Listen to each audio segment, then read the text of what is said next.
Not if you believe it's murder. You know, that's why I don't understand the 15-week thing. Or the Trump's plan is, let's leave it to the states.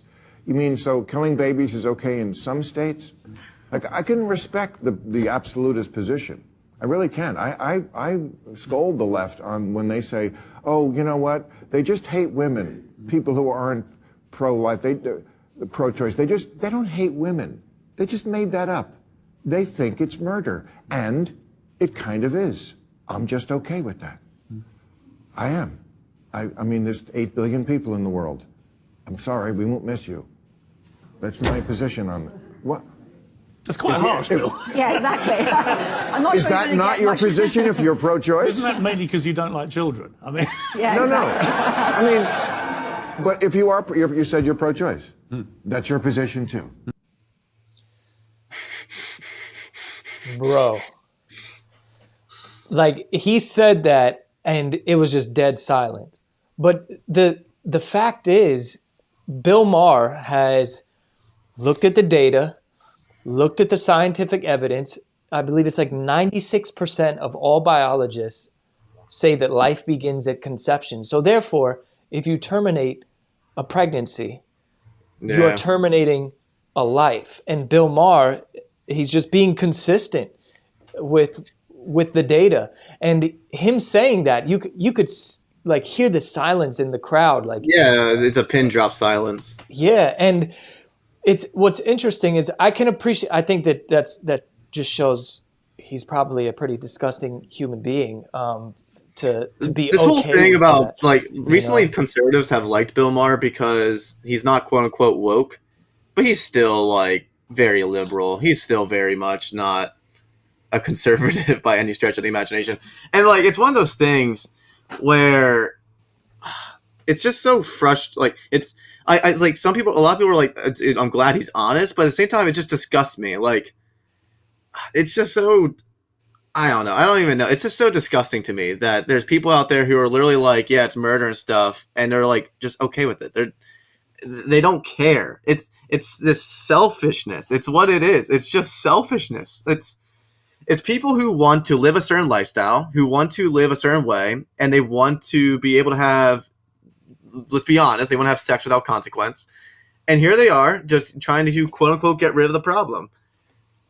And it's because why? Because a child might hinder them from pursuing the career they want. A child might hinder them from having as much money as they want. A child might hinder them from being able to sleep around with other dudes, like, or whatever. Like, it's all selfish reasons. And the few emotional arguments from the standpoint of, sexual assault and things like that are just emotionally charged. They're not necessarily logically consistent.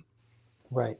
And I think that's that's the issue, is that there is so much information out there that you have to be blind and willingly ignorant to not understand what abortion actually is. There's just too much information out there.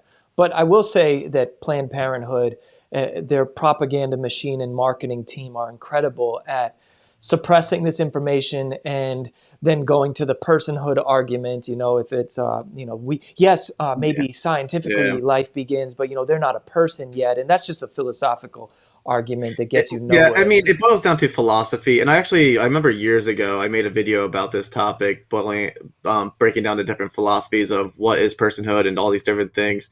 And really, it always boils down to the same arguments and the same things. Like, okay, when does someone become a human being? Thus, assuming that people aren't sociopaths and agree that human beings deserve to live.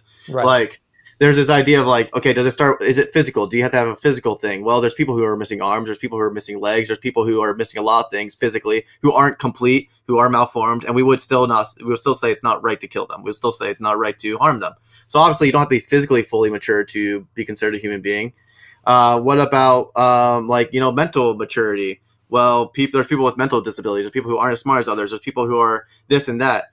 And most people would say, you deserve to live just because your mental capacity isn't there. And then it would boil down oftentimes it will boil down to, well, they don't have consciousness is what they'll try to go to. Something like that. Does someone have to be actively conscious for them to have value in their life? Do they have to actively be aware to have value? If that's the case, if someone's sleeping or in a coma, do we have the right to just kill them because they're not actively conscious or aren't actively aware?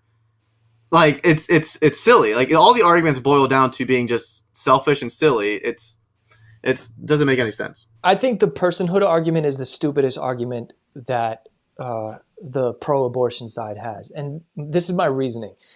So they'll say that, well, we don't know when it becomes a person, right? But then how does that logically follow? Therefore, we can kill it. Yeah. Right. So we don't know when it becomes a person. So, since we don't know, we can kill it at between this time period, and it's always an arbitrary line depending on who you talk to. It's going to be later or earlier, right? My thing is, if what you're saying is true, and we do not know when it actually attains personhood, then we should not terminate it, because at any point we could be terminating an actual life since we don't know. It's the stupidest argument, but everyone knows. So, and it's also it falls apart practically as well. I know right now we're just kind of ranting now, but this is a good discussion. It also falls apart practically for me. Like, whenever I think about it from a practical standpoint, okay, all right. Abortion is quote unquote okay. They're just clump of cells when they're just fetuses, and they don't have personhood, so therefore they're expendable. All right, let's just assume that. All right, everyone has abortions. For the rest of humanity, they keep killing them off. Oh wait, human beings cease to exist. Wow. How could we see that coming? Oh wait, it's because they're still humans. Like, at the end of the day, they are human beings, and they are humans from conception. And without them, if we would kill them off like they're not humans, we kill ourselves. Like, it doesn't make sense from a practical standpoint either. Right. I look at sin in that way sometimes, when people try to argue about, well, why is this a sin and why is that a sin? We can go to the Bible, we can go to God's word, but also there's practicalities to it, right? So if everybody in the world just committed this one sin, how would it look 20 years from now? Like, if everybody just did that, how would it look a few generations from now? Would there even be generations from now if we only did this one sin, right? And I think that you're right on point there when it comes to abortion.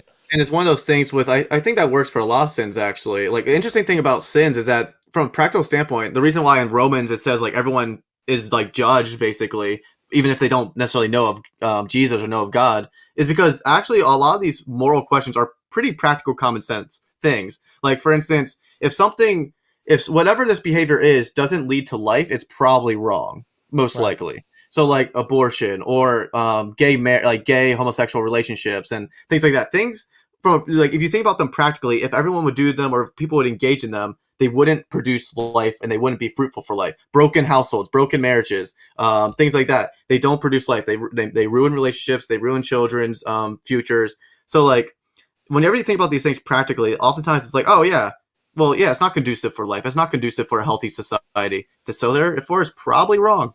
And that's even if you strip it down to just strictly secular reasoning, right? Like, if you just strip it down and there is no God, there is no anything out there. But because secular philosophers, they argue that the purpose of life is to continue human life, for the flourishing of human life. So if you look at many of the sins, like some that you just discussed, if people just did that, there would be no flourishing of human life in the long run. So it doesn't even work from a secular philosophical standpoint. But anyway, back to the Bill Maher saying the quiet part out loud, right? I think that there was a moment in the crowd there when he said that, right? It was uncomfortable to hear him say it. You usually never see Bill Maher get a little bit like jumpy or anything. He's usually pretty calm, pretty well demeanored. He realized he's a confident person. I would say even arrogant. Yeah. He realized in that moment what he said didn't land. And you know why it didn't land? Because people in the audience may not have came to that realization yet, and they just did when you said it. So there's going to be people who were in that audience and who watched it online, millions of viewers watching it online, who he may have just done the pro-life movement a service, because now you have people sitting there, wait, Bill Maher, this guy that I really look up to, that I agree with his politics, I agree with his philosophy on life, he says that this is murder, and he's apparently saying it in a way where there's no way around it. Yeah, nope. And it's one of those things where that type of thinking leads you down really bad roads. Like, whenever you've studied, I don't know if you ever studied the philosophers who are like these eugenic types who like really support eugenics and things, Yeah. where it's like, if someone Margaret has, Sanger was she was big into eugenics. yeah, like I know people who will like test to see if their fetus or their child to be or whatever child is going to have Down syndrome or something like that, and then based on that result, they might get an abortion. Like there's this twisted mindset that starts to create where it's like, okay, if someone has this condition, they're expendable, and if someone doesn't match our status quo that we want, they're expendable. They're no longer valuable. And you start to go down this really weird, twisted route that a lot of tyrannical governments and stuff have taken in the past. I'm looking this up right now. There's a country that has an extremely low Down syndrome birth rate, right? And the reason why they have an extremely low Down syndrome birth rate is because the majority of people abort. I forget which, Iceland, right? So Iceland close to becoming the first country where no Down syndrome children are born. You know why? Super sad. Because they abort them. Super sad. Like, so am I like within the community I'm a part of, within the Anabaptist community, pretty much everyone's pro-life, which shouldn't be shocking. And we have a lot of people within this community who have either Down syndrome or something equivalent, where it's like some sort of mental handicap or physical handicap or whatever. And what's very interesting to me is never once has it really like, oh, I wish they weren't here. Like, I never think like that. It's always like there's an interesting thing that people with that mental capacity bring a certain joy to the room that like it's hard to explain, where there's a simple, it's almost like they're enjoying life simply. And when you talk to them about God, like everything is like, it's like a faith of a child. And it's something very actually beautiful and joyful about it. And a lot of times they're hilarious. They're like really, like they're really funny and like enjoyable to be around. Like, I don't know.